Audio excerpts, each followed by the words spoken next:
1 கோடி இளைஞர்கள் பின்னால் வந்தாலும் அவர்களிடம் கட்டுப்பாடு இருக்கணும் அப்படின்னு சொல்கிறாரு இளைஞர்கள் மாநாட்டில். இளைஞர்கள் அதிகமாக கூடுனா அவங்களை கட்டுப்படுத்த முடியாது, கட்டுப்பாடு இருக்காது அப்படின்ற ஒரு பிம்பம் இப்போ வந்திருக்கு.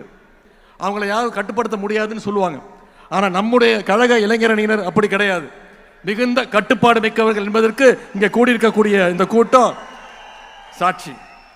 கட்டுப்பாடு இல்லாமல் 1 லட்சம் இல்லை 1 கோடி இளைஞர்களை திரண்டாலும் அதனால யாருக்கும் எந்த பயனும் கிடையாது.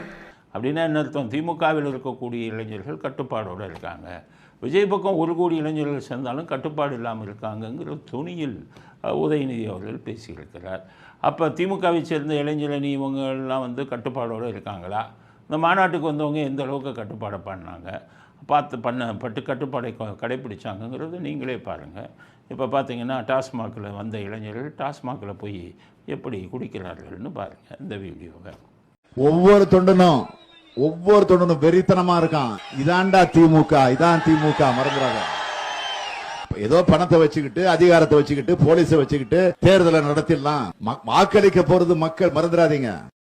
அதுக்கடுத்தது டாஸ்மாக முடிஞ்சு பழையபடி வாழை போகுது எல்லாத்தையும் எடுத்துகிட்டு திருடிட்டு போகிறாங்க அங்கே வந்த இளைஞர்கள். ஆனால் நம்முடைய கழக இளைஞரணியினர் அப்படி கிடையாது. மிகுந்த கட்டுப்பாடு மிக்கவர்கள் என்பதற்கு இங்கே கூடியிருக்கக்கூடிய இந்த கூட்டம் சாட்சி. கட்டுப்பாடு இல்லாமல் 1 லட்சம் இல்லை 1 கோடி இளைஞர்களை திரண்டாலும் அதனால யாருக்கும் எந்த பயனும் கிடையாது. ஆக இது மாதிரி பல கொடுமைகள் அங்கே அசிங்கங்கள் நடந்திருக்கிறது. இவர்களெல்லாம் கட்டுப்பாடில் உள்ளவர்களா, கட்டுப்பாடை கடைப்பிடிப்பவர்களாங்கிறதுக்கு உதயநிதி தான் பதில் சொல்லணும்.